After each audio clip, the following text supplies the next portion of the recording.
Hello and welcome to another Toffee Blues video, your source for all things Everton. I'm Louis. This is a player ratings coming off the back of a wonderful 4-0 home win over Wolves. Been a long time coming since the Toffees have had something like that to shout about. It was nice towards the end of the game to be able to relax and see the lads cruise to victory. By relax, I mean when there was 30 seconds left, you know what we're like. I think everyone in the 85th was still hoping that we'd get another one so we could relax, but that's just what Everton is. But a good performance, really strong. Thought Dyche set us up brilliantly, defended really well, didn't give Wolves a lot, and unlike Everton under Dyche, we took our chances, and when you do that, when you play that way, Wolves have got no chance to be fair, we're a poor side, it's a game we should be winning, we know that anyway, but I didn't think there was a poor performance really. I thought everyone put a shift in, and it was a strong display at home under the lights, and there's not many of them left, so it's very nice to do it in style as well. So we'll start with the ratings. Pickford up first, 8. Really strong performance again from Jordan. Great save in the first half to deny Mateus Cunha down to his left. Not only did he save it, he parried it into a good area as well, straight to Mikalenko, and then another one about 10 minutes or so later at 1-0 off Strand Larsen as well, stood up really well. And then his sweeping, his timing on his crossing, his distribution a little bit shaky, but everything else, goalkeeping-wise, was spot on as we come to expect from him. So a great performance from Jordan, as always, 8 out of 10. Ashley Young next, again. I've said this a couple of times. I think if Everton were in a stronger position than they currently are, Ashley Young would be making headlines places, because to be doing what he's doing this season at his age, he deserves enormous credit for it. Since the Brighton game, he hasn't put a foot wrong, fully deserving of his goal, great free kick. I think he thought it was 2007 all over again, the way he bent it in past Sarr. But fully deserved. He's been fantastic for Everton in a really rough spell, and you can see he's a leader as well. He's exactly what we need. So great performance again from Young, and made up for him. Tarkowski and Branthwaite next, both 7.5s. Great having the pair of them back together and looking settled. The weekend obviously just gone. They both made high-profile errors when we were in the game and cost us, if we're being honest. But I think the two of them are allowed a lot of leeway for what they've done for Everton, specifically last season, and it was shades of that yesterday as well. Any time that one of them might make a little slip up, the other is there to cover, and that relationship between the two of them and Pickford is vital for Everton going forward, as it was last season. So great having them back paired together. Tarkowski as well, really unlucky to not be given his goal. I thought that was wrongly disallowed, but yeah, great having them back together. A 7.5 between them. Having a good season, I think, despite what people may say about them. Mikalenko next as well, 7. Thought he was much more like it. I saw a few people giving him a little bit of stick after the game. I think he's having a really tough campaign so far, if I'm being honest. But I thought yesterday he looked more like himself from last season.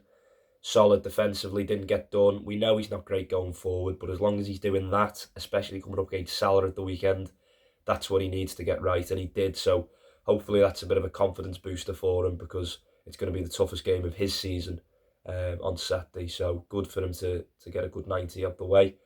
Onto the midfield now. Ghana 7. I actually thought Ghana was quite quiet, really, but it wasn't through anything that he was doing. It was the fact that we were so dominant on the ball, and all he had to do was keep it.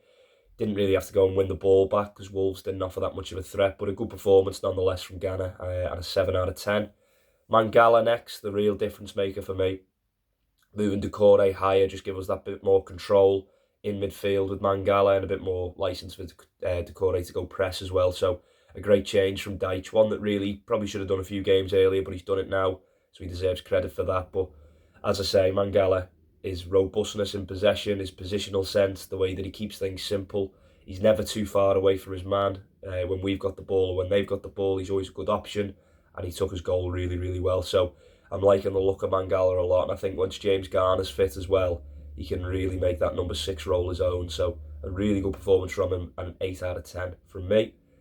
McNeil next, probably the quietest performer out the starting 11. McNeil, he's trying things, weren't quite coming off. Doesn't look like he's playing with the confidence that he was at the start of the season, but I'm sure that'll come back. Martin Keown said on Match of the Day as well about the quality that he puts in. That was evident for obviously the disallowed goal and the third goal as well. A great ball into the box, and even when he's having an off day, he can create moments like that. So he's vital to the way that we play, and I'm sure he'll get his form back. But a decent performance, worked hard like he does, I think, anyway. And a 6.5 for Dwight. Decore next. The strangest footballer I think I've ever seen, but I love Doucouré. 7 out of 10. He's unorthodox on the ball. You never trust him when he's got it, but somehow he keeps his place in the team and he keeps things happening, and he's crucial to the way that we play. Again, like I say, having him that bit further up the pitch, closer to Calvert-Lewin, any knockdowns, he was there to get on the end of them. As shown for the first goal as well, obviously Dom won the free kick, but Doucouré creates a chance. In recent weeks, when Calvert-Lewin's won the knockdown, there's been no one there. So having Doucouré that bit higher, starting the press, second balls, it's really, really important in the way that we play. And I think Dyche knows that as well. Doucouré's someone he can trust. So as much as he's not glamorous on the eye, he's a proper player for Everton, and much needed. So a strange but decent performance as always from him. 7 out of 10. Ndiaye next, 7.5. Thought he started quiet and then finished incredibly well. Unfortunate not to get his goal. I actually thought that was rightfully disallowed, to be fair. I thought it was a foul on the keeper. But anytime he gets the ball, you know something's going to happen. He's one of the most exciting players that we've had in years. And again, I think he's better out wide as well, especially running up against the fullback. And if Liverpool are playing the right back that struggles to defend, I think that Ndiaye will tear him to pieces if he gets the chance. The young lad that they've got playing there at the minute is really good, to be fair, but I think that it's no secret that Alexander-Arnold isn't the strongest defensively, and Ndiaye can certainly, if he has a decent game, can cause him problems. So hopefully that's something that we can look ahead to, but a good performance from him anyway, and a 7.5. Calvert-Lewin next, 8. Best performance of the season from him, I think, since Bournemouth. He recaptured that form that he was showing at the back end of last season and the start of this season. He looked like he wanted it more. He was bullying centre-halves, which against Craig Dawson, and now obviously scored 2 own goals, unfortunately.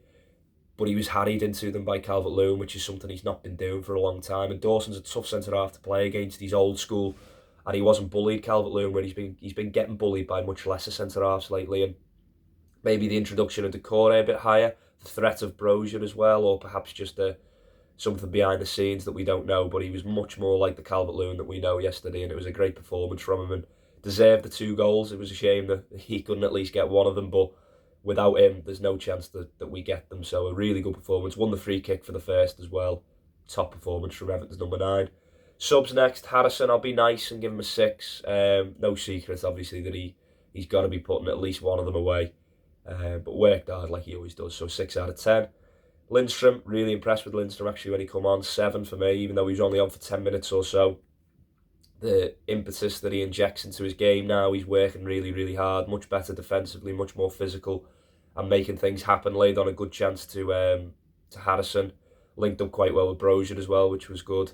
So a decent performance. Broja as well, really impressive cameo from him. One of the best that we've seen in a while. Can't get too carried away, of course. It was 15 minutes against a poor Wolves side, but it was clear to see that his touch is there, his movement's there, his hold-up's there, and he can create chances. He's physical.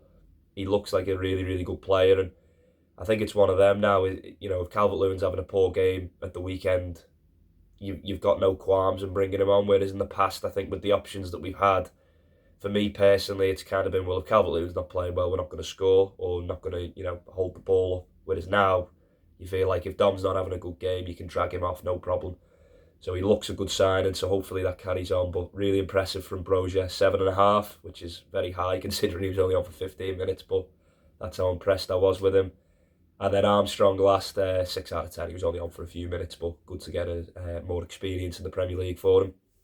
But a very good performance from us, and with the way that the season's going, it was a must-win. There's no getting away from that. We had to beat Wolves because the next 4 are incredibly tricky, and I think had we not beaten Wolves as well, the weekend would have been that much more harder too.